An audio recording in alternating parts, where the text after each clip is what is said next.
السلام علیکم ورحمۃ اللہ وبرکاتہ۔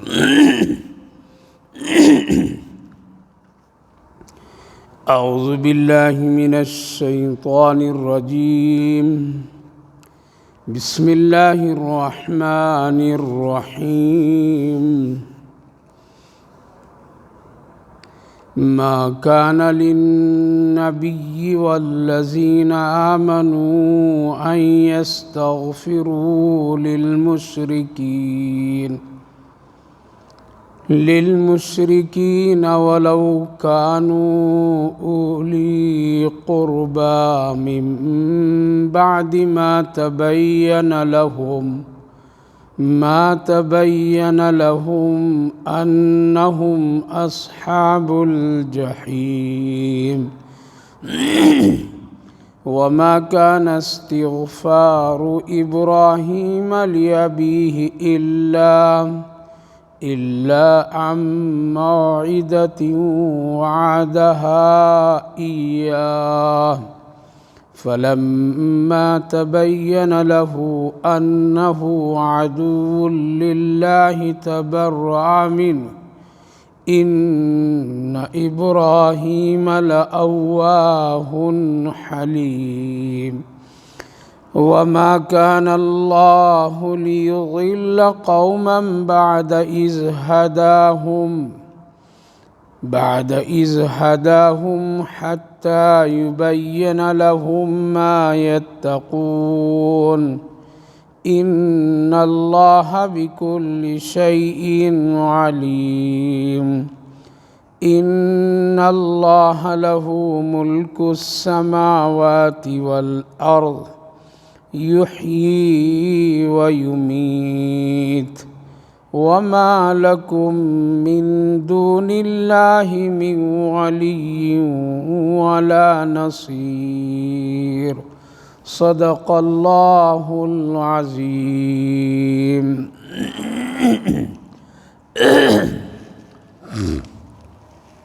ما كان للنبي والذين آمنوا أن يستغفروا للمشركين، کسی نبی کے لیے یہ مناسب نہیں ہے اور مسلمان یعنی ایمان والوں کے لیے بھی کہ وہ استغفار کرے کسی مشرک کے لیے، اگرچہ اس کے رشتہ دار ہی کیوں نہ ہو۔ اس بات کے ظاہر ہو جانے کے بعد کہ وہ جہنمی ہے یعنی اس کی موت کفر پر آئی ہو۔ وما كان استغفار إبراهيم لأبيه إلا عن موعدة وعدها إياه، اور حضرت ابراہیم علیہ السلام کا اپنے والد کے حق میں استغفار کرنا یہ ایک وعدے کی وجہ سے تھی، لیکن جب وہ حکم ظاہر ہوا کہ وہ اللہ کے دشمن تھے تو اس سے انہوں نے برات کر لی۔ ان ابراہیم لَأَوَّاهٌ حلیم، بے شک حضرت ابراہیم علیہ السلام بہت نرم اور بردبار تھے۔ پیاری ماں اور بہنوں، اللہ رب العالمین کا شکر، اس کا احسان کہ اللہ تعالیٰ نے آپ سبھی کو قرآن کریم کی اس بابرکت مجلس میں آنے کی توفیق عطا فرمائی ہے۔ اللہ تعالیٰ قبول فرمائے اور آخرت کے لیے نجات کا ذریعہ بنائے۔ گزشتہ مجلس میں چند آیات مبارکہ پر روشنی ڈالی گئی تھی، ان میں اہم بات یہ تھی کہ ہم سب اللہ کے بندے، اللہ کی بندی ہیں، ہم سب کے جان مال سب امانت ہے اللہ کی، لہذا جب اور جس وقت بھی اللہ کی طرف سے ایسا کوئی تقاضا آ جائے اور ایمان کی حفاظت کے لیے، آخرت بنانے کے لیے، تو پھر ایسے موقع پر اپنے آپ کو اللہ کے حوالے اور اللہ کی سپرد کر دینا چاہیے۔ اس سے اللہ تعالیٰ کامیابی عطا فرماتا ہے اور دونوں جہاں کی خوشیاں نصیب فرماتا ہے۔ پھر اللہ تعالیٰ نے چند اوصاف نیک لوگوں کے اور خاص کر جن کے لیے بشارت ہے جنت کی، جن کے لیے کامیابی کی، ان کا تذکرہ ہوا تھا کہ وہ شخص جو توبہ کثرت سے کرتا ہو، عبادت کی پابندی خوب کرتا ہو، اللہ کی حمد و ثنا اور تعریف و تسبیح و تقدیس کرتا ہو، اور اللہ کی دین سیکھنے، حاصل کرنے، دین پھیلانے کے لیے وہ سفر کرتا ہو یا روزہ رکھتا ہو، نمازوں کے اہتمام کرتا ہو، اچھی باتیں لوگوں کو بتاتا ہو اور غیر غلط کاموں سے روکتا ہو، اللہ کے بنائے ہوئے قانون اور اس کی حدود کی پورا وہ خیال رکھتا ہو، تو اللہ تعالیٰ نے فرمایا ایسے لوگ آخرت کے اعتبار سے کامیاب ہیں اور ایسے مومنین کے لیے خوشخبری ہے۔ لہذا ہمیشہ توبہ کا سلسلہ جاری رکھنا چاہیے، بلکہ ہر دن توبہ کی اور توبہ کا سلسلہ اس قدر رکھنا چاہیے جس طرح ہم اپنی زندگی میں ہاتھ منہ غسل کرتے رہتے ہیں اور اپنے ظاہری جسم کی پاکی صفائی کرتے رہتے ہیں۔ اگر اس میں تاخیر کر دیں اور یہ سوچیں کہ نہیں مہینے میں ایک مرتبہ یا 15 دن میں ایک مرتبہ غسل کریں گے تو ظاہر ہے کہ آدمی بدبودار بن جائے گا۔ اسی لیے جس طرح ہم لوگ روز پاک صاف ہونے کے لیے غسل،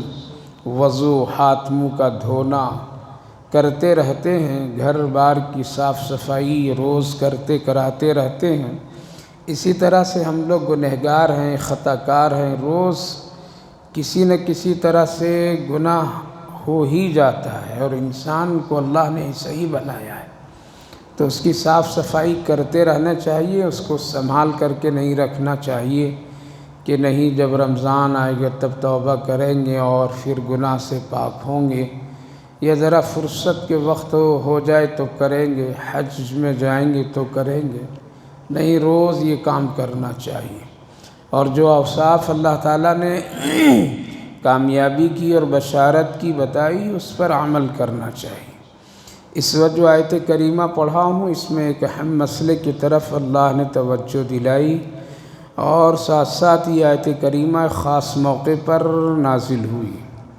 ہم سب خوب اچھی طرح جانتے ہیں کہ نبی اکرم صلی اللہ علیہ وسلم کا ایک چچا تھے جن کا نام ابو طالب تھا۔ نبی سے بڑی محبت کیا کرتے تھے، بہت ہی شفقت کیا کرتے تھے، اور ہر ایک کام میں رسول اللہ صلی اللہ علیہ وسلم کا ساتھ دیتے تھے۔ اسی بنیاد پر مکہ کے کافروں کو کبھی ہمت نہیں ہوتی تھی کہ نبی اکرم صلی اللہ علیہ وسلم کی طرف کوئی کھل کر کے زیادتی کرے۔ بہت ڈرا کرتے تھے، اس لیے کہ وہ بھی مکہ کے ایک بہت ہی بااثر و رسوخ آدمی کہلاتے تھے اور ایک اونچے خاندان سے تعلق رکھتے تھے۔ تو چچا جو ابو طالب تھے وہ بڑی نبی سے محبت، شفقت، بچپنے سے سرپرستی آپ کرتے ہوئے آئے، لیکن ایمان نہیں لا سکے۔ وہ اللہ کے رسول صلی اللہ علیہ وسلم بہت کوشش کیے لیکن پھر بھی ایمان نہیں لائے،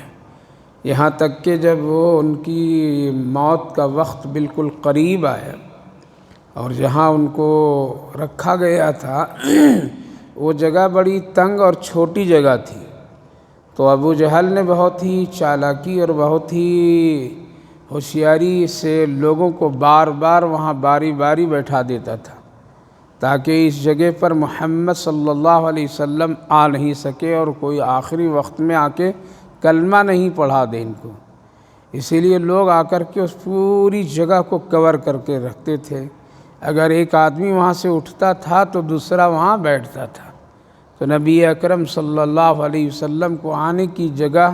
اور گنجائش نہیں ملتی تھی۔ اب جب جاتے تھے تب دیکھتے تھے کہ بھرا ہے،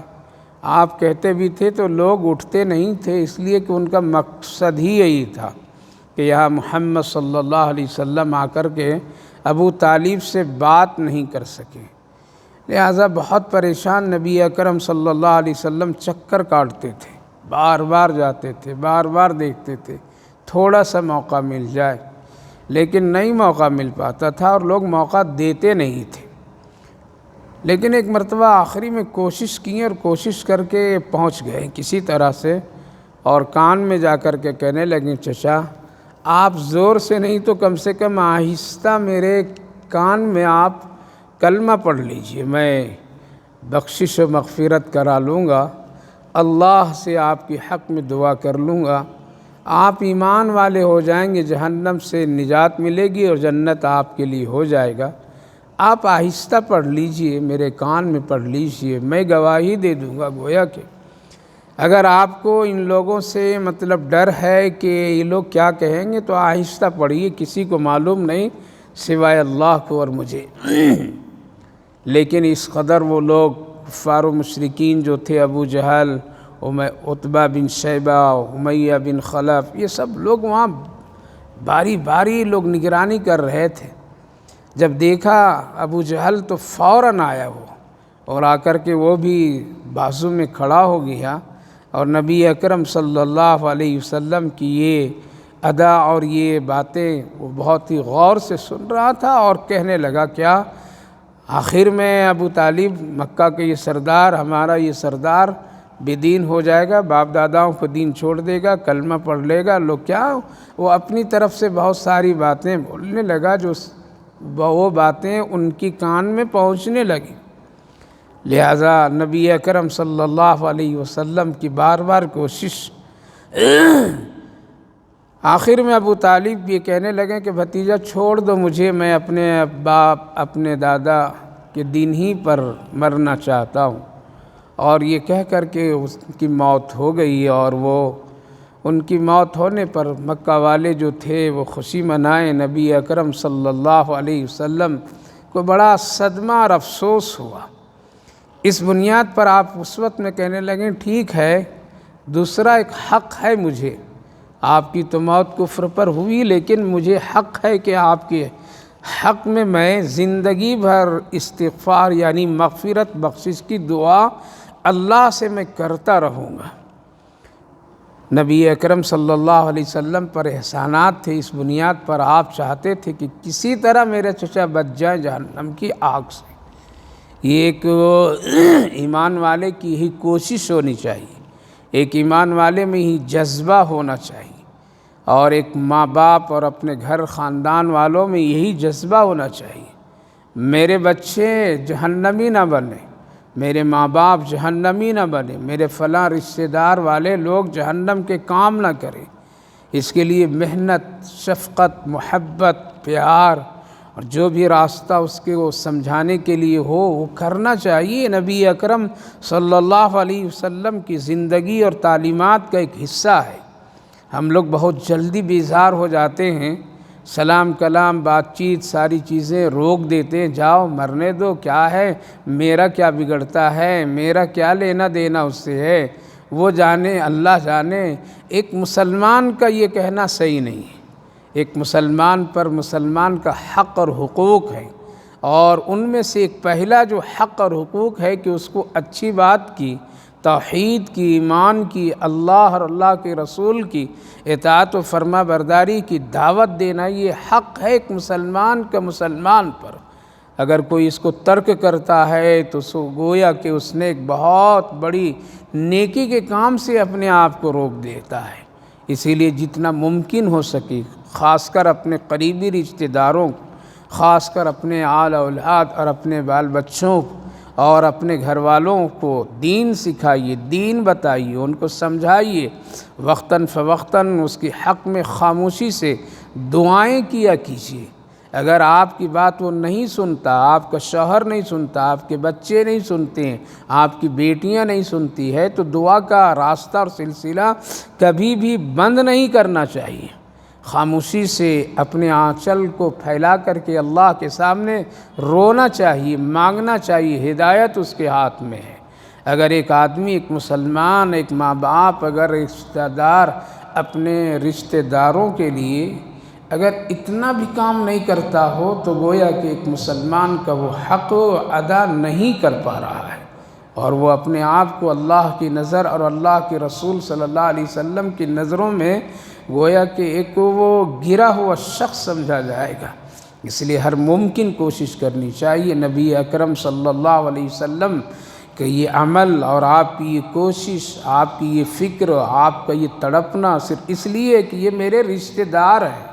یہ میرے چچا ہیں، ان کا احسانات مجھ پر ہے، کل قیامت کے دن یہ کتنے پریشان ہوں گے، جہنم میں ان کو جلنا پڑے گا، جانا پڑے گا، اگر کلمے کی بنیاد پر ان کی موت نہیں ہوئی ہے تو میری ماں بہنوں ہمیشہ دوسری بات اس سے پتہ چلا کہ ایمان کی اہمیت کتنی ہے۔ ایمان کے بغیر آخرت کی کوئی کامیابی نہیں، ایمان کے بغیر بخشش و مغفرت کا کوئی حاصل نہیں ہے۔ ایمان سمجھیے، اس کی اہمیت، اس کی قدر کیجیے، اس کو بچائیے۔ لہذا نبی اکرم صلی اللہ علیہ وسلم نے ان کی موت کے بعد آپ نے ایک نیت اور ارادہ کر لیا کہ ہم اللہ سے ان کے لیے بخشش کی دعا خوب کرتے رہیں گے، اور اس وقت تک کرتے رہیں گے جب تک ان کی بخشش نہ ہو جائے۔ اللہ رب العالمین نے اس موقع پر اس آیت کریمہ کو نازل فرمایا اور فرمایا نبی کے لیے مناسب نہیں ہے، مسلمانوں کے لیے بھی مناسب نہیں، کسی مشرک یعنی جو ایمان نہیں لایا، اس شرک کا عمل کیا ہو، اس کے لیے بخشش کی دعا اللہ سے کرے۔ اللہ تعالیٰ نے روک لگا دی، پابندی لگا دی۔ خیر ان کا کام، ان کی نیکی کا کام، ان کی شفقت، ان کی محبت، ان کی اچھائیاں اپنی جگہ ہے، لیکن ایمان پر اگر نہیں مرا ہے تو اس کا ٹھکانہ ہم نے صرف اور صرف جہنم ہی بنایا ہے، اور پھر اس کے وہ ساری نعمتوں کا سلسلہ بند کر دیا جاتا اس کے لیے۔ ہاں ایک کافر، ایک مشرک جب تک کہ زندہ ہے ان کے حق میں ہدایت کی دعا کر سکتے ہیں، ان کے لیے خیر اور بہتری کی دعا کر سکتے ہیں، لیکن مرنے کے بعد اس کے لیے بخشش و مغفرت کی دعا کا سلسلہ بند کر دیا گیا ہے۔ اس سے پہلے بھی ایک آیت اور ایک واقعہ گزرا تھا کہ جس میں اللہ تعالیٰ نے منع فرمایا، میرے محبوب کسی منافق کی آپ نماز جنازہ مت پڑھیے، اس کی قبر کے سامنے کھڑے مت ہوئیے۔ پتہ چلا کہ ایمان بہت اہم چیز ہے، ایمان کے بغیر بخشش و مغفرت کی دعا سے بھی آدمی محروم ہو جاتا ہے۔ ایمان کو بچائیے، آج لٹایا جا رہا ہے، ایمان کو خراب کیا جا رہا ہے۔ ایمان کے سلسلے میں لوگ اس وقت میں غفلت میں پڑے ہیں، اور یہ سمجھتے ہیں کہ ماحول کی بنیاد پر اگر ایسا ہو جا رہا ہے تو کوئی بڑی چیز نہیں ہے۔ بچیاں، لڑکیاں، لڑکے مرتد ہو جا رہے ہیں، غیروں کے ہاتھ میں چلے جا رہے ہیں، ایمان چلا جا رہا ہے، یہ ماحول کا اثر ہے، یہ کہہ کر کہ ماں باپ بھی چھٹکارا حاصل کر لیتے ہیں۔ اللہ رب العالمین نے منع فرمایا، نبی کے لیے، ایمان والوں کے لیے، کسی کے لیے مناسب نہیں ہے کہ مشرک کے لیے بخشش کی دعا کرے۔ آگے اللہ نے ایک قید اور لگائی، وَلَوْ كَانُوا أُولِي قُرْبَىٰ، اگرچہ تمہارا وہ رشتہ دار ہی کیوں نہ ہو۔ یہ بتا دیا اللہ تعالیٰ نے، میرے محبوب آپ کا رشتہ دار ٹھیک ہے، آپ کا چچا ابو طالب ہیں، لیکن بخشش کا، مغفرت کی اب دعا بند، ان کے لیے اب آپ کر نہیں سکتے، ان کے لیے آپ کچھ بھی نہیں کر سکتے ہیں۔ من بعد ما تبین لهم انہم اصحاب الجحیم، یہ بات اب بالکل واضح ہو گئی کہ ان کی موت کفر پر ہوئی، ان کی موت شرک پر ہوئی ہے، یہ ایمان اور کلمے پر نہیں مرا ہے، لہذا اس بنیاد پر یہ جہنمی قرار دیے گئے، اور جہنمیوں کے لیے یہ دعائے مغفرت، بخشش کا نہیں۔ ہاں اگر ایمان ہے اور اعمال کی بنیاد پر، کسی غیر غلط بنیاد پر اگر خدا نخواستہ اس کا جہنم اور گناہوں کی وجہ سے اس کو جہنم میں جانا پڑا، تو پھر اس کے لیے تو بخشش و مغفرت کی دعا ہے ایمان کی بنیاد پر۔ اس لیے آج ہزاروں لوگ مسلمان مر رہے ہیں۔ آج غور کیجئے، لاکھوں مسلمان ایسے ہیں جن کو کلمہ بھی ٹھیک نہیں آتا ہے، صرف نام کے مسلمان ہیں، جو زندگی میں کبھی نماز تک نہیں پڑھتے ہیں، جمعہ نہیں پڑھتے ہیں، عید اور بقرعید دیکھا دیکھی پڑھ لیا کرتے ہیں، ان کے پاس میں ایمان اور اعمال کی کوئی بھی چیز نہیں ہے، پورا گھر گھرانہ گویا کہ کفرانہ زندگی گزارتے ہیں۔ لیکن اگر موت ہو جاتی ہے تو خاندانی اعتبار سے اس کا نماز جنازہ پڑھا جاتا ہے، ان کے لیے دعائیں بھی کی جاتی ہے، اللہ ان کو جنت الفردوس میں، کیوں؟ ایک نسبت ہے کلمے کی، لا الہ الا اللہ، ایک نسبت ہے خاندانی مسلمان کی، اس بنیاد پر اس کے حق میں تو مغفرت کی دعا کی جاتی ہے، کرائی جاتی ہے، کرنا بھی چاہیے۔ لیکن اگر یہ بات ظاہر ہو گئی کہ یہ آدمی کفر پر مرا ہے، یہ آدمی شرک پر مرا ہے، یہ آدمی کلمے پر نہیں مرا ہے، ایمان پر نہیں مرا ہے، تو پھر تو بخشش و مغفرت اس کے لیے نہیں کرنا چاہیے۔ اب سوال یہ پیدا ہوتا ہے، بہت سارے ایسے لوگ ہیں کہ جو مسلمان ہونے کے باوجود بھی ان کا خاتمہ کلمے پر نہیں ہوتا ہے، یہ اللہ جانے، لیکن انسان نہیں جانتا، اس لیے حق ہے اور کہا جاتا ہے کہ دعا کرنا۔ اللہ جانتا ہے کہ کس کا خاتمہ کلمے پر ہوا، کس کا خاتمہ، کس کی موت ایمان پر ہوئی، یہ اللہ ہی کو معلوم ہے۔ لیکن ہاں کچھ آثار اور کچھ قرائن اور کچھ ایسی چیزیں ظاہر ہو جاتی جس سے پتہ چل جاتا ہے کہ اس شخص کی موت کلمے پر نہیں ہوئی ہے، بدعمالیوں کی بنیاد پر ہوئی ہے۔ کبھی کسی ایسے گناہ اور جرم کی بنیاد پر اللہ اس کو کلمہ پڑھنے اور کلمے پر موت نہیں دیتا ہے۔ ہزاروں سینکڑوں ایسی مثالیں قرآن و حدیث کی روشنی میں اور آثار واقعات کے روشنی میں موجود ہیں۔ خود نبی اکرم صلی اللہ علیہ وسلم کے زمانے میں حضرت علقمہ رضی اللہ عنہ کے بارے میں بہت مشہور ہے کہ آپ کی جب موت ہو رہی تھی تو آپ کلمہ نہیں پڑھ پا رہے تھے۔ کلمہ جب آپ کو تلقین کیا جاتا تھا تو آپ کی زبان اٹک جاتی تھی اور آپ پڑھ نہیں پاتے تھے۔ صحابہ کرام نے نبی اکرم صلی اللہ علیہ وسلم کی خدمت میں پہنچے اور کہا، یا رسول اللہ، علقمہ کی موت کا بالکل قریب وقت ہے اور کلمے کی ہم لوگ تلقین کرتے ہیں لیکن نہیں پڑھ پاتے۔ اللہ کے رسول صلی اللہ علیہ وسلم، کیا یہ صحابی کا واقعہ ہے، نبی کے خیر کے زمانے کا واقعہ ہے؟ آج تو لوگ بے نمازی ہیں، آج تو لوگ شرابی ہیں، بے حیا ہیں لوگ، آج دین کی ذرا بھی قدر نہیں، بڑوں کی قدر نہیں، اسلام کی قدر نہیں، قرآن کی قدر نہیں، سننا پسند نہیں، اس قدر لوگ اسلام اور اسلام سے دور ہوتے چلے جا رہے ہیں۔ اللہ ہی بچا لے اور اللہ ہی خیر کا معاملہ فرمائے تو بس نصیب بنے گی، ورنہ بہت ہی مشکل ہے میری ماں بہنوں۔ اللہ کے رسول صلی اللہ علیہ وسلم خود تشریف لے گئے اور آپ نے حالات کا جائزہ لیا۔ واقعتاً وہ کلمہ نہیں پڑھ پا رہے تھے۔ آپ نے پوچھا، کیا ان کی والدہ یعنی ان کے والدین میں سے کوئی ہے کیا؟ کہا کہ ہاں والدہ موجود ہے، ماں موجود ہے۔ کہا کہ ناراض تو نہیں ہے؟ جب معلوم کیا گیا تو ماں کی ناراضگی ظاہر ہوئی اور ظاہر اس نے کی۔ اللہ کے رسول صلی اللہ علیہ وسلم نے فرمایا، معاف کر دو ورنہ اس کے خاتمہ کلمے پر نہیں ہوگا۔ لیکن ماں کو انہوں نے کچھ تکلیف ایسی پہنچائی تھی جس کی بنیاد پر کہنے لگی کہ یا رسول اللہ، معاف کرنے کا دل نہیں چاہتا ہے۔ آج لوگ ماں باپ کو تکلیفیں دیتے ہیں، آج لوگ ستاتے ہیں، ستانے کا ذریعہ بنتے ہیں اور لوگ اس کی ترغیب کرتے ہیں۔ یاد رکھیے میری ماں بہنوں، کبھی بھی کسی کے لیے ذریعہ ستانے کا مت بنیے۔ اگر بہو کی حیثیت سے ہے تب بھی نہ بنیے، ساس کی حیثیت سے ہے تب بھی نہ بنیے، اگر بیٹی کی حیثیت سے ہے تب بھی نہ بنیے، ہرگز نہیں بنیے، ورنہ یہ ظلم ایسا ہوتا ہے کہ اس کا اثر کبھی کبھی موت کے وقت ظاہر ہوتے ہیں۔ پوری زندگی وہ خوشیوں میں گزارتے ہیں، پوری زندگی وہ ہنستے کھیلتے گزار دیتے، لیکن اثر آخری موت کے وقت اس گناہ کا پڑتا ہے۔ اسی لیے کبھی بھی ذریعہ نہ بنیے، کبھی بھی کسی کو اکسائیے نہیں، کبھی کسی کو ترغیب نہ دیجیے، کبھی کسی کی مدد گناہ کرنے پر، ظلم کرنے پر، زیادتی کرنے پر آپ ذریعہ مت بنیے، ورنہ کہیں کلمے خطرے میں نہیں آ جائے، موت سخت نہیں ہو جائے۔ اللہ کے رسول صلی اللہ علیہ وسلم سکوت فرمائے اور آپ نے صرف اتنا فرمایا کہ اے صحابہ، پھر ایسا کرو، اے ساتھیو ایسا کرو کہ کچھ لکڑیاں جمع کرو اور اس میں علقمہ کو ڈال دیں گے، جلا دیں گے، اور اسی طرح سے ان کی یہ ہو جائے گی۔ ماں تڑپ گئی، ماں ہوتی ہے۔ کہا کہ یا رسول اللہ، ایسا ہم کرنے نہیں دیں گے کہ اپنی آنکھوں کے سامنے میرے بیٹے کو جلایا جائے، یہ ہم سے نہیں ہو سکتا ہے۔ یہ ہے ایک ماں کی ممتا، یہ ہے ایک ماں کی دل، یہ ہے ایک ماں کا مسئلہ۔ لہٰذا کہا کہ اگر نہیں چاہتی ہو تو ادھر یہ مرے گا، موت ہوگی اس کی، اور پھر سیدھے یہ جہنم کی آگ کا حوالہ ہوگا، تو وہاں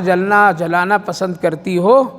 ماں کہنے لگی نہ یہاں چاہتی ہوں نہ وہاں چاہتی ہوں۔ تو پھر اللہ کے رسول صلی اللہ علیہ وسلم نے فرمایا پھر تو معاف کر دو۔ لہٰذا معاف کرتی ہے اور ادھر معافی ہوتی ہے، ادھر کلمہ وہ پڑھنے لگتے ہیں۔ تو میری ماں بہنوں، حالات کبھی کبھی ہماری بدعمالیوں کی ایسے ہیں کہ پوری زندگی آپ خوش رہیں گے، پوری زندگی ایک نافرمان انسان خوش رہتا ہے، لیکن اس کے بدعمالیوں کا، ستانے کا، ظلم کا،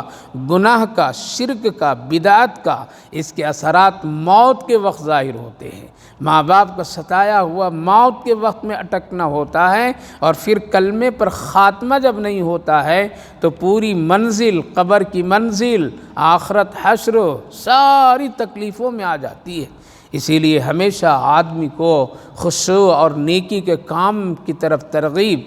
اور اس کے علاوہ کبھی کسی کا کوئی حقوق مار لیتا ہے، کسی کا حق دبا لیتا ہے، کسی کا کسی طرح سے اس کے اوپر ظلم کر کے اس کے حقوق کو سلب کر لیتا ہے، اور یہ شکلیں بہت ساری چیزوں ہے۔ جیسا کھلانا چاہیے نہیں کھلا رہا ہے، جیسا پہنانا چاہیے نہیں پہنا رہا ہے، جیسا دینا چاہیے کسی کا حق نہیں دے رہا ہے، بیٹیوں کی وراثت کا حق نہیں دے رہے ہیں، چھین لے رہے ہیں، شوہر ہیں بیویوں کے دین مہر ٹھیک سے ادا نہیں کر رہے، ان کے حق اور حقوق صحیح سے نہیں ادا کرتے، اپنے گل چھرے باہر ہوٹل، دوست یاری سب کچھ کرتے ہیں، گھر میں اپنے بیوی بچوں کا صحیح حق حقوق نہیں دیکھتے ہیں، اپنے دنیا کا سیر تفریح کر لیتے ہیں، اور اپنے گھر میں ماں باپ کو تکلیف میں رکھتے ہیں، حق نہیں ادا کرتے ہیں۔ اور ایسے حالات میں اگر کوئی گناہ اس پر لازم اللہ نے کر دیا، اسی طریقے سے ایک آدمی تاجر ہے، وہ ناپ تول میں کمی کرتا ہے، ڈنڈے مارتا ہے، کم تولتا ہے، کم دیتا ہے، تو ایسے موقع پر میں بھی اس کا اثر موت کے وقت ہوتا ہے۔ علماء کرام فرماتے ہیں کہ ان ایسے گناہوں کے اثرات موت کی سختی کو پیدا کر دیتے ہیں، اور پھر اس وقت میں کلمہ اس کو نصیب نہیں ہوتا ہے۔ لکھا ہے کتابوں میں بزرگوں نے کہ ایک تاجر گلے راشن بنیا، وہ ناپ تول میں کمی کرتا تھا، اور ہمیشہ وہ کم تولا کرتا تھا، ترازو یعنی ڈنڈے مارا کرتا تھا۔ وہ موت کے وقت جب قریب تو لوگ تلقین کرنے لگے، اور کلمہ اس کے کان میں پڑھ کر کے سنا رہے، وہ چیخ کر کے کہتا تھا پڑھنا چاہتا ہوں لیکن میری دکان کے ترازو کے وہ ڈنڈے اٹک جا رہے ہیں میرے حلق میں، جاؤ جلدی اس کو توڑ دو، اور وہ توڑو گے تبھی ہم کلمہ پڑھ سکتے ہیں، لیکن توڑنے اڑنے سے کچھ نہیں، وہ کتنے کا حق مار چکا ہے۔ آج یہی ہو رہا ہے، ہم حق مارنے والے بن گئے، لقمہ چھیننے والے بن گئے ہیں، سوچنے کہ نہیں جہیز میں مل رہا ہے، ارے کتنے ستا کر کے لوگ لے رہے ہیں، لون پر لے کر کے دے رہا ہے، حرام پر لے کر کے دے رہا ہے، بھیک مانگ کر کے دے رہا ہے، اور لڑکے والے لوگ بڑی خوشیوں میں اپنے گھر کو سجا رہے ہیں۔ کلمہ خطرے میں آ جائے گا میری ماں بہنوں۔ آج یہ عورتیں، مسلمان عورتیں ایسے ہی گھر گھرانے کو تلاش کرتی ہیں، جہاں سے ہمارے گھر میں خوب مال ملے، ماڈرن زندگی آ جائے، مال کا اسباب آ جائے، اچھے فرنیچر آ جائیں، جہیز میں خوب آ جائیں، سونے چاندی زیورات خوب مل جائیں، یہ سب کے چکروں میں آج پڑے ہوئے ہیں ہم لوگ۔ لیکن وہ پتہ نہیں ہے کہ جب تنہائی پہ بستر پر پڑیں گے، اور فرشتے جب آئیں گے، اور موت کی کیفیت پیدا ہوگی، اور جب جنت بھی دکھایا جائے گا، اور جب جہنم کے نظارے ہوں گے، اور دنیا والوں کو پہچاننا بھول جائیں گے، اور روح اپنے اندر تڑپے گی، اور سختی کی وجہ سے اور اعمال بدعمالیوں کی وجہ سے اندر سے روح نکلنا نہیں چاہے گا، اور فرشتے اس سے ہاتھ ڈال کر کے نکالنا چاہیں گے، لیکن وہ روح چھپے گی، کبھی ادھر کبھی ادھر، کبھی ہڈیوں میں، کبھی پنجریوں میں، کبھی سر میں، کبھی کہاں کہاں۔ لہٰذا ایسے موقع پر روح کو فرشتہ ہاتھ ڈال کر کے پکڑ کر کے نکالے گا، لوگ چیخیں گے، آواز دیں گے، لیکن ادھر سے کلمے کے لوگ تنقین کریں گے لیکن نہیں پڑھ سکیں گے۔ میری ماں بہنوں، یہ سب ان بدعمالیوں کی ہے۔ آج جو ہم لوگ اپنے ہاتھوں سے اپنے دین کو بدنام کر دیا ہے، اسلام کو کھیل تماشا بنا دیا ہے، نکاح اور نکاح کے اعمال کو ہم لوگوں نے اپنے آپ کو ایک تجارت کا ذریعہ بنا دیا ہے، اور اسی طریقے سے اپنے عقیدے کو خراب کر کے رکھ دیا ہے۔ یہ سب چیزوں کی پکڑ دنیا میں نہیں ہوگی۔ یہاں تو موج و مستی کی زندگی لوگ گزار لینے دیجئے، گزارنا ہے گزر جائے گی سب کی، لیکن یاد رکھیے موت کے وقت کوئی بھی ساتھ نہیں دے گا۔ بہت سخت ہے مسئلہ اس وقت میں، لہٰذا کبھی کبھی ایسا ہوتا ہے کہ ان بدعمالیوں کی وجہ سے کلمے پر خاتمہ نہیں ہوتا ہے، اور پھر وہ بغیر ایمان کے اس کی روح چلی جاتی ہے تو مسلمان، دنیاوی اعتبار سے خاندانی اعتبار سے اتنا فائدہ ہوا کہ اس کے مسجد سے اعلان ہو جائیں گے، نماز جنازہ مولوی صاحب پڑھا دیں گے، محلے کے لوگ جمع ہو جائیں گے، مسلمان کی قبرستان میں دفن کر دیں گے، آپ تیجا فاتحہ 40واں 41واں سالانہ خوب کرتے رہیے، اس کی قبر پر میں گلاب کے پانی ڈالتے رہیے، پھولیں چھڑکتے رہیے، سب کچھ کرتے رہیے، کوئی حاصل نہیں اگر کلمے پر موت نہیں ہوئی ہے تو۔ اس لیے اندر کا معاملہ میں کوئی بھی نہیں جائے گا، اندر کے معاملے کو کوئی دیکھنے کے لیے نہیں جائے گا۔ اس لیے کہا گیا ہے کہ بدعمالیوں کی وجہ سے کبھی کبھی مسلمان ہونے کے باوجود بھی کلمے پر خاتمہ نہیں ہوتا ہے۔ وہ آدمی چیخ رہا ہے کہ کلمہ تو سنائی دے رہا ہے، میں تو پڑھنا چاہتا ہوں، لیکن میری دکان کی ترازو کی وہ ڈنڈے جو ہیں وہ آ کر کے حلق میں اٹک جا رہا ہے اور پڑھ نہیں پا رہا ہوں، اس کو توڑ دو، وہ جب ٹوٹے گا تب ہم شاید پڑھ لیں گے، لیکن کچھ بھی نہیں ہوا، اور اسی طرح سے اس کی موت ہو جاتی ہے۔ میری ماں بہنوں، بچائیے اپنے ایمان کو، خراب مت کیجیے اپنے بدعمالیوں، اپنی زبان غیبتوں سے، چغل خوریوں سے، لڑائی جھگڑے سے، بے نمازی بن کر کے، اور اسی طرح سے بہت سے غیر غلط کاموں سے اپنے ایمان کو خراب مت کیجیے۔ اللہ کے پیغمبر صلی اللہ علیہ وسلم کا چچا ہیں جو نبی اکرم صلی اللہ علیہ وسلم سے بڑی محبت فرماتے تھے۔ حدیث پاک میں ہے کہ جب تک کہ نبی کو کھلا نہیں لیتے تھے اس وقت تک وہ خود نہیں کھاتے تھے، جب تک کہ نبی کو سلا نہیں لیتے تھے اس وقت تک کہ وہ سوتے نہیں تھے، نبی کو اپنے ساتھ ہاتھ پکڑ کر کے لے کر کے چلا کرتے تھے۔ جب بھی کبھی کوئی پریشانی آتی تھی تو کعبے کے سامنے رسول اللہ صلی اللہ علیہ وسلم کو لے کر کے جاتے تھے اور اللہ سے دعا کرتے تھے، اور وہ چچا کہا کرتے تھے کہ اے اللہ، اے رب کعبہ، اس محمد بچے کی صدقے میں یہ پریشانیاں ہماری ختم کر دیجئے۔ اللہ ختم فرما دیتا تھا، دنیا میں نبی کی برکتیں ظاہر کر دیتا تھا۔ حدیث پاک میں ایک واقعہ لکھا ہوا ہے کہ جب مکہ میں قحط سالی یعنی بارش رک گئی اور پانی کے لیے لوگ تڑپنے لگے، لوگ آتے تھے، خوب دعا کرتے تھے، خوب کرتے تھے۔ نبی کی عمر اس وقت میں 7-8 سال کی تھی۔ اللہ کے رسول صلی اللہ علیہ وسلم بھی یہ منظر دیکھ رہے تھے، لوگ آتے ہیں، دعا کرتے ہیں، کعبے کے غلاف سے چمٹتے ہیں، خوب دعا کر رہے ہیں، لیکن بارش ہوتی نہیں تھی۔ اللہ کے رسول صلی اللہ علیہ وسلم نے اپنے چچا سے کہا، چچا جان، اللہ بارش نہیں دے گا، ایک کام کیجئے کہ مجھے گود میں اٹھا کر کے میرا واسطہ دیجئے، تو ہو سکتا ہے اللہ تعالیٰ بارش عطا کر دے۔ نبی اکرم صلی اللہ علیہ وسلم کو ان کے چچا ابو طالب، اللہ اکبر، بچے کو گود میں اٹھائے اور عرش کی طرف نظر کرے، اور اللہ کے رسول بھی اپنی آنکھوں سے عرش کی طرف دیکھیں اور اپنے ہونٹ کو ہلائے ہوا ہے۔ کیا معصوم ہونٹ، کیا وہ پیاری ادائیں، جس طرح سے اپنے بچے کو کس طرح سے پیار اور محبت یہ ادا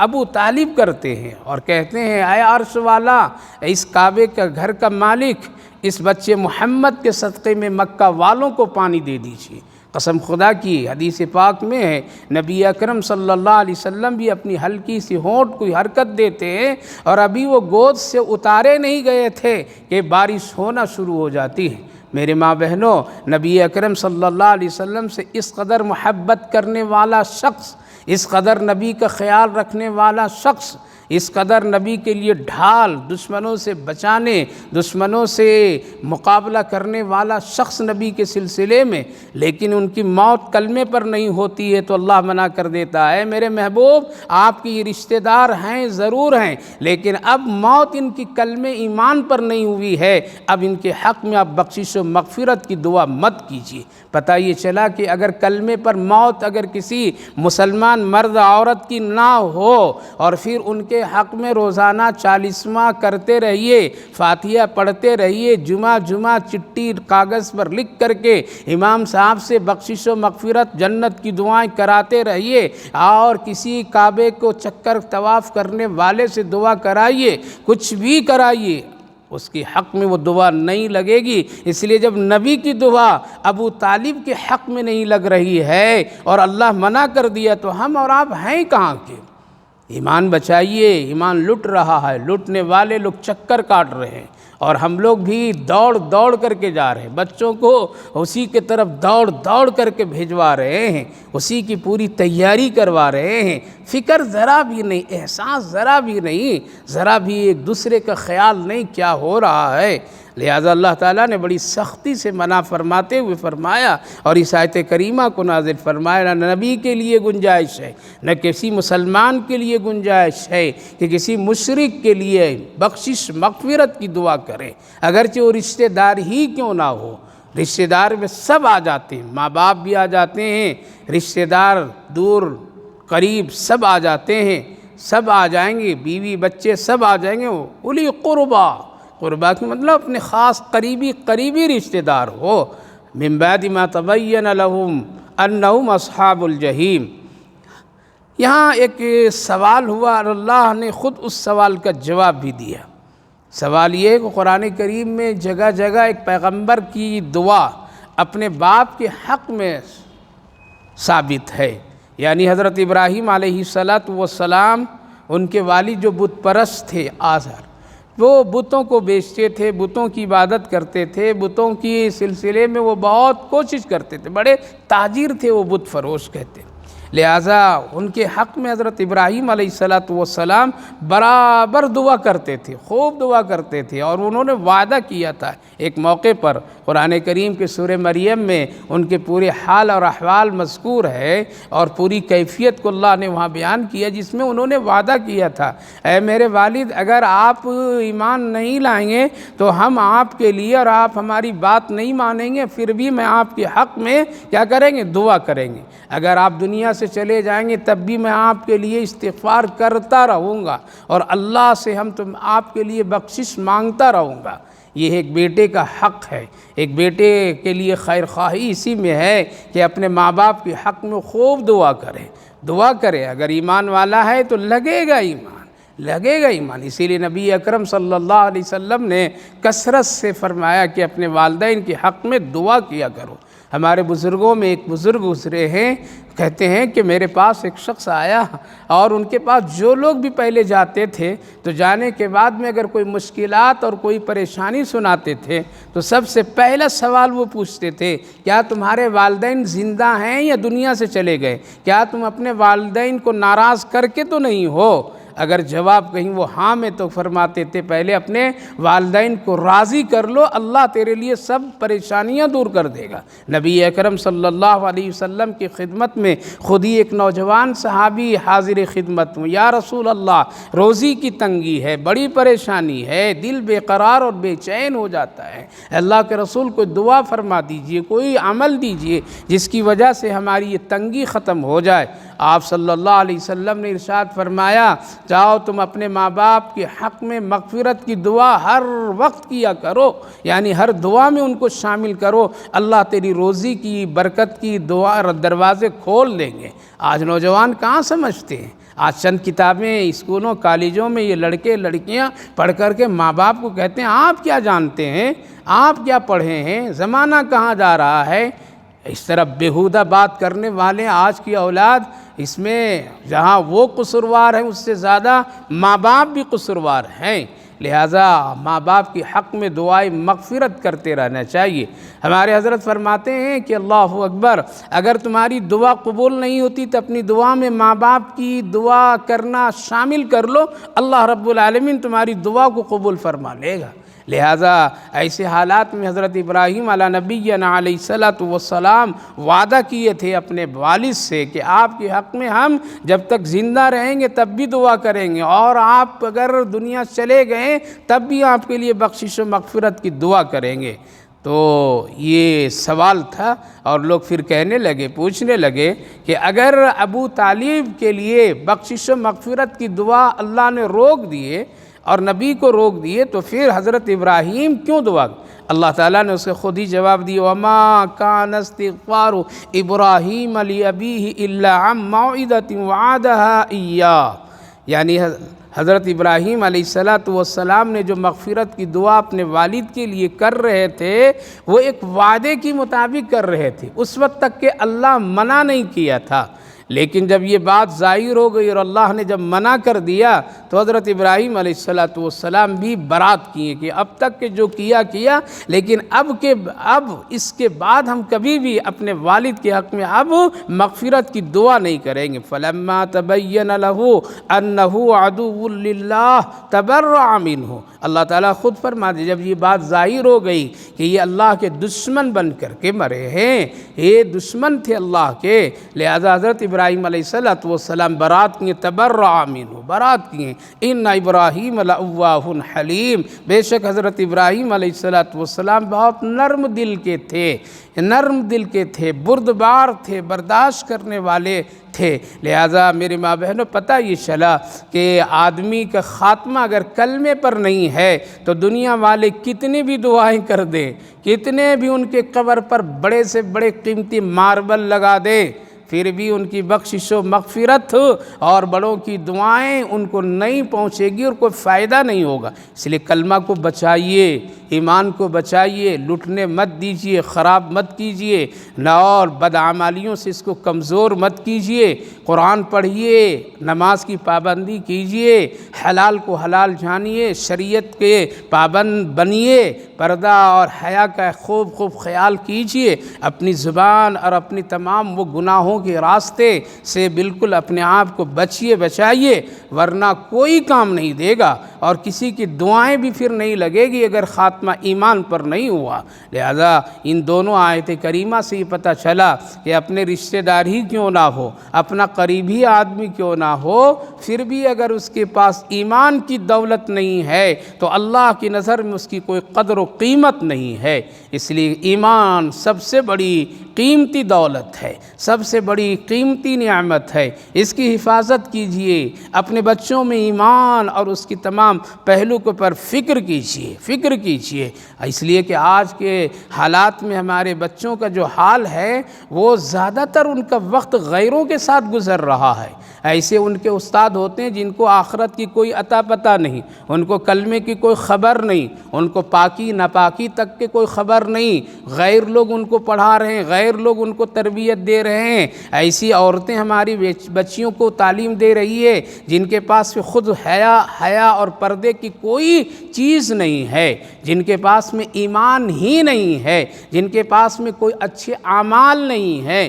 سوائے دنیا کے علاوہ۔ لہذا جب ہماری بچیوں کا، ہمارے بچوں کا ایسے لوگ معلم ہو اور ان کو وہ لوگ تعلیم دے تو بتلائیے وہاں سے وہ کیا نیک بن کر کے آئیں گی؟ کیا وہاں سے ان کے دل میں پردے کے اہتمام ہوگا؟ کیا وہ حیادار بنے گی؟ کیا وہ نمازی بچی بنے گی؟ کیا وہ لڑکا، وہ لڑکیاں کیا نیک اور مسلمان بن کر کے زندگی گزاریں گے؟ پھر ادھر غفلت تو یہ ہے ہماری اور آپ کی کہ ہمارے گھر میں خود ہی دین کا ماحول نہیں ہے، دین کا کوئی پہچان نہیں ہے، دینی کوئی عمل نہیں ہے، کسی وقت میں اس کے بارے میں کوئی چرچا نہیں ہوتا ہے۔ اگر چرچا ہوا تو کبھی موبائل کا چرچا ہوا تو کبھی دکان تجارت کے چرچے ہوئے، چرچا ہوا تو ہوم ورک کے بارے میں ہوا، اور ماں باپ آتے ہی ساتھ کبھی اگر وقت ملا تو ڈانٹ ڈپٹ کر کے ان کو سختی کے ساتھ ساتھ ہوم ورک کرو، اس لیے اگلے مہینے میں میٹنگ ہونے والی ہے اور ہم کو وہاں جانا ہے، اور جانے کے بعد میں اگر تیری کوئی شکایت آ گئی،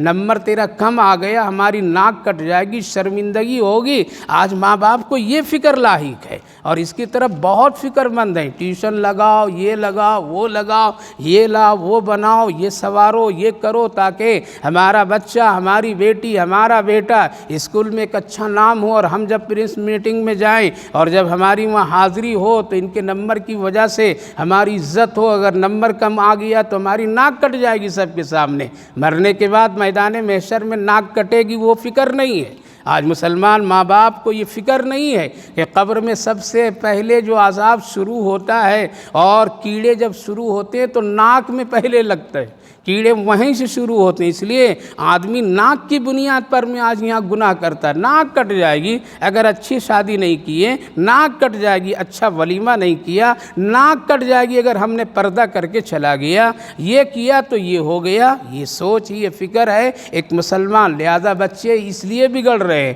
کہ پڑھانے والے بے دین ہیں، پڑھانے والے کے پاس میں اللہ اور اس کے رسول کی کوئی قدر نہیں، اس کے پاس آخرت کے کوئی عمل نہیں، اس کے پاس مرنے کے بعد حساب کتاب کا کوئی ایمان نہیں۔ لہذا بچے اس لیے بگڑ جا رہے، پھر وہاں حیا نہیں، پردہ نہیں، نماز نہیں، عبادت نہیں، ماں باپ کے، بیوی بچوں کا حقوق نہیں۔ وہاں تو یہ بتایا جا رہا ہے کہ تم خود با اختیار ہو، تمہارا جسم ہے، تمہاری مرضی ہے، جہاں چاہو استعمال کر لو، اس میں ماں باپ کی کوئی دخل نہیں ہے۔ لہذا پھر بچیوں کے ذہن میں، لڑکوں کے ذہن میں یہ آتا ہے، پھر وہ کسی کے ساتھ میں غیر غلط طریقے سے وہ ہاتھ ملا لیتے ہیں اور یہی سمجھتے ہیں ہمارے استاد نے تو یہ کہا، مرضی تیری، جسم تیرا، مرضی تیرا، جو چاہو کرو۔ لہذا آج یہی سبق پڑھایا جا رہا ہے میری ماں بہنوں، اور پھر گھر میں جب بچے آتے ہیں تو ان کو وہ ہوم ورک میں کتے بلی کے تصویروں میں اور ان کے فلاں چیزوں میں اتنی محنت، اتنی دلچسپی، اللہ اکبر، کچھ بتایا نہیں جا سکتا ہے۔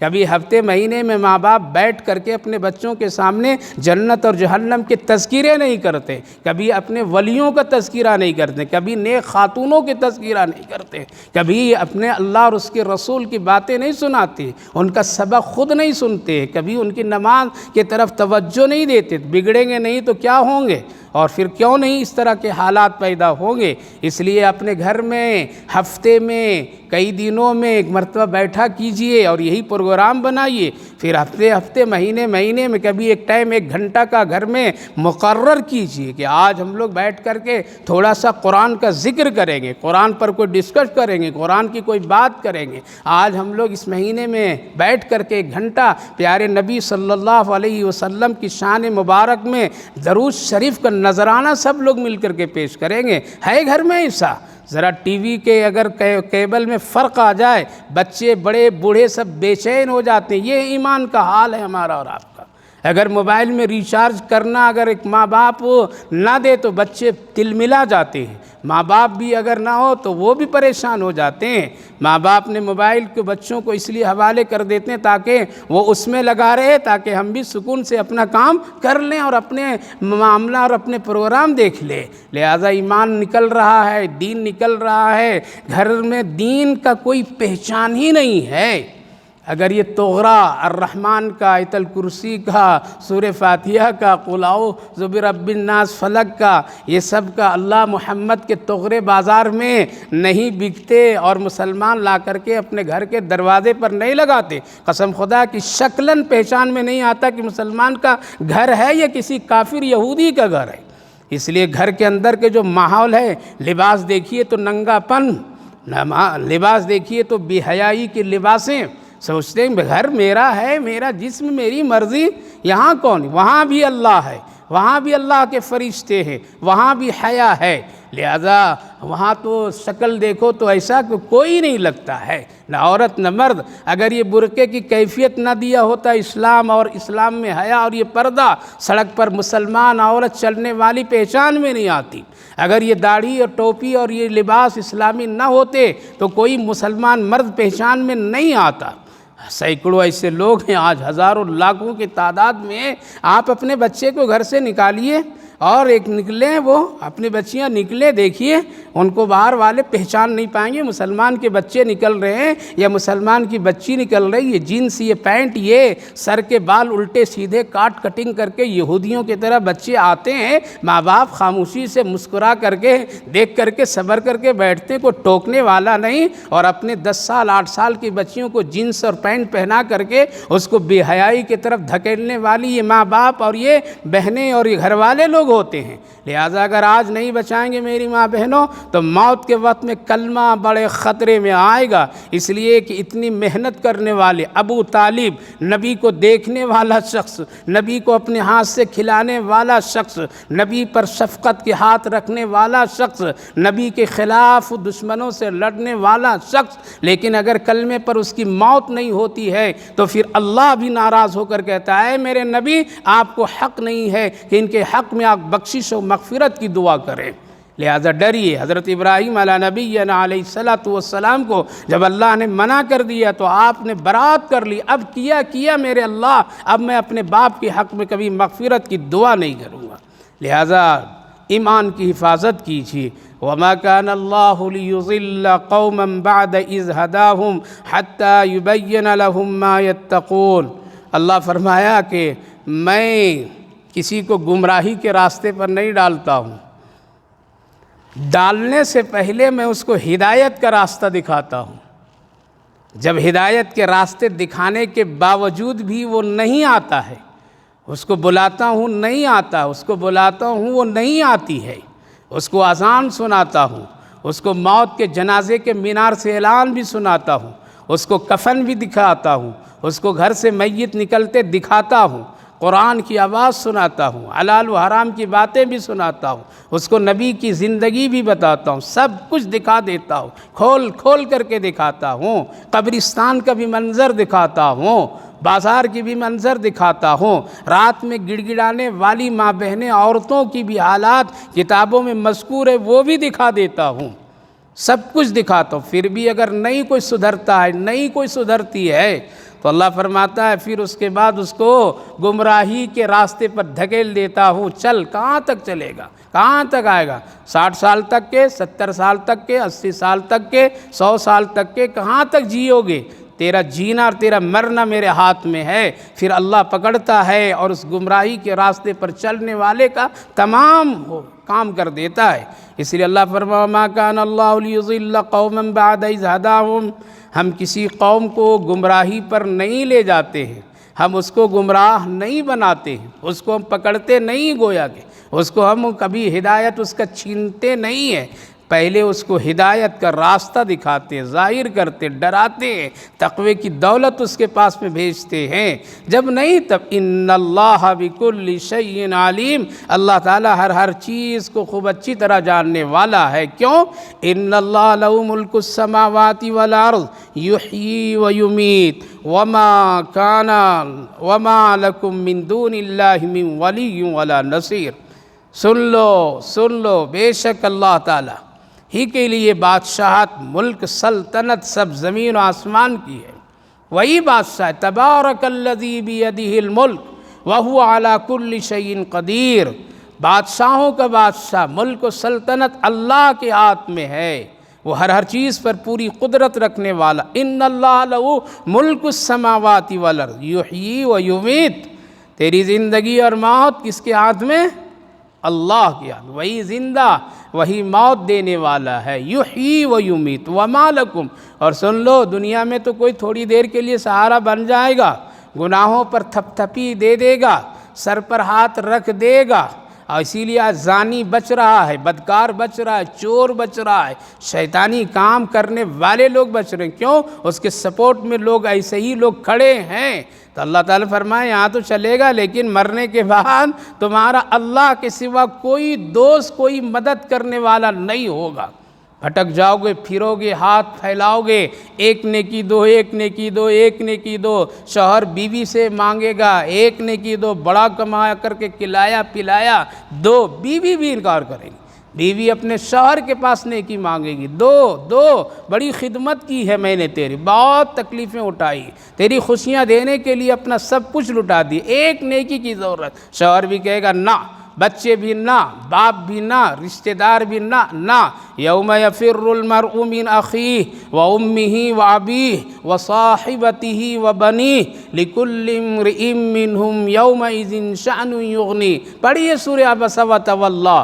قرآن کریم کی 30ویں جز میں یہ منظر کو اللہ نے ذکر کیا ہے اور دکھایا ہے۔ تم جس کے اوپر بھروسہ کر کے جن کو خوش کرنے کے لیے تم نمازیں جو چھوڑتی ہو، تم جو بیہودہ کام کرتی ہو، سیر و تفریح کا دلدادہ بنتی ہو، حرام کاموں کی طرف جو جھکتی ہو، اور اے لوگو تم لوگ جس کے خاطر گناہ کا کام کرتے ہو، یوم یفر المرء، سب بھاگیں گے، سب رشتہ چھوڑ دیں گے، سب ناطے توڑ دیں گے، اس لیے سب کو اپنی اپنی پڑی ہوگی اور ایک ایک نیکی کے محتاج بنے ہوں گے۔ اس وقت میں اللہ ہی مدد کرنے والا ہوگا، اللہ کے سوا کوئی نہیں۔ اسی لیے اللہ صاحب فرمایا ان اللہ لہ ملک السماوات والارض، بے شک اللہ ہی کے لیے ملک، سلطنت، بادشاہت، حکومت، زمین و آسمان کی ساری چیزیں اللہ ہی کے لیے ہے۔ اسی کے قبض قدرت میں یہ چاند، یہ ستارے، یہ زمین، یہ آسمان، یہ پہاڑ، یہ دریا و سمندر،